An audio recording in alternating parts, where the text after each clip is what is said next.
হত্যা করার জন্য আমার হাত বাড়াবো না, কারণ আমি আল্লাহকে ভয় করি। কারণ এই প্রতিশোধ নিতে গিয়ে আমার দ্বারা বাড়াবাড়ি হতে পারে। জীবনের মূল্য দিয়েও তিনি আত্মত্যাগ করে কুরবানি দিচ্ছেন, কিন্তু তিনি প্রতিশোধ নিতে যাচ্ছেন না। কেন? যাতে করে আমার প্রতিশোধ নিতে গিয়ে বাড়াবাড়ি না হয়ে যায়। আমাদের জীবনে চলতে ফিরতে, কাজে কামে, ব্যবসা বাণিজ্যে আমাদের মানুষের সাথে অনেক রকমের কথা হয়, আচরণ হয়, আর তাতে আমরা ক্রুদ্ধ হয়ে প্রতিশোধ নেওয়ার চেষ্টা করি, এবং সেই প্রতিশোধ নিতে গিয়ে আমরা অনেক গুণ বেশি প্রতিশোধ নিয়ে ফেলি। মনে রাখবেন, আপনাকে এখানেও কুরবানি দিতে হবে, আপনাকে আল্লাহর ভয় করতে হবে, আপনাকে ক্ষমা করতে হবে, ক্ষমাশীল হতে হবে। ইউসুফ আলাইহিস সালামকে তার ভাইয়েরা হত্যা করার জন্য কুয়ায় ফেলে দিয়েছিল। আপনারা লম্বা ঘটনা জানেন।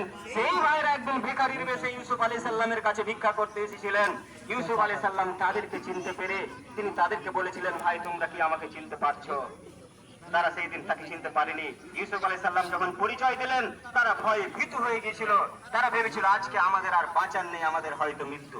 ইউসুফ আলাইহিস সালাম সেই দিন বলেছিলেন, লা তাসরিবা আলাইকুমুল ইয়াউম, আমার ভাইয়েরা শোনো, আজকে তোমাদের কাছে কোন রকমের বদলা, কোন রকমের প্রতিশোধ আমি নেব না। মুহাম্মদুর রাসূলুল্লাহ সাল্লাল্লাহু আলাইহি সাল্লাম মক্কা থেকে মার খেয়ে বিতাড়িত হয়েছিলেন মদিনা। জন্মভূমি থেকে তাকে হত্যা করেছিল, হত্যা করার জন্য পিছু দেওয়া করেছিল। তিনি প্রাণ নিয়ে বেঁচে মদিনা চলে গেছিলেন।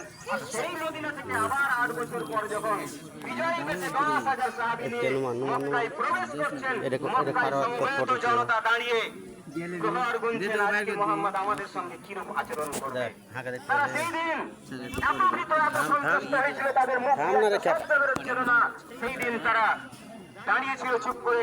আমাদের নবী সেই দিন তাদের বলেছিল, তোমরাই বলো তোমাদের সঙ্গে আজকে কিরকম আচরণ করবো। তারা শুধু একটা কথা বলেছিল, আপনি আমাদের ভাই, আপনি আমাদের ভাই। সেই দিন আল্লাহ রাসূল সাল্লাল্লাহু আলাইহি সাল্লাম বলেছিলেন, মাকুলু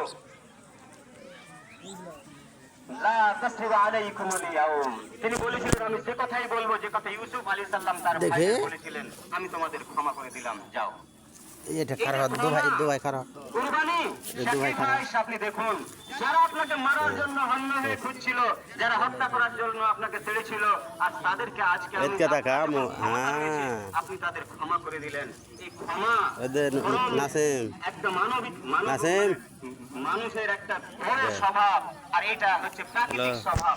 আল্লাহ তাবারক ওয়া তাআলা ক্ষমা পছন্দ করেন, তাই আমরা যেন ক্ষমা করতে শিখি। এবং কুরবানি শুধু পশু নয়, কুরবানি যাতে আমাদের মনের বাস্তবিকতাকে কুরবানি দিতে পারি, এবং কুরবানি যাতে আমরা আমাদের মনের মধ্যে যত নোংরামি পাপ করার যে মানসিকতা আছে, সেইগুলোকে আজকে থেকে ছাড়তে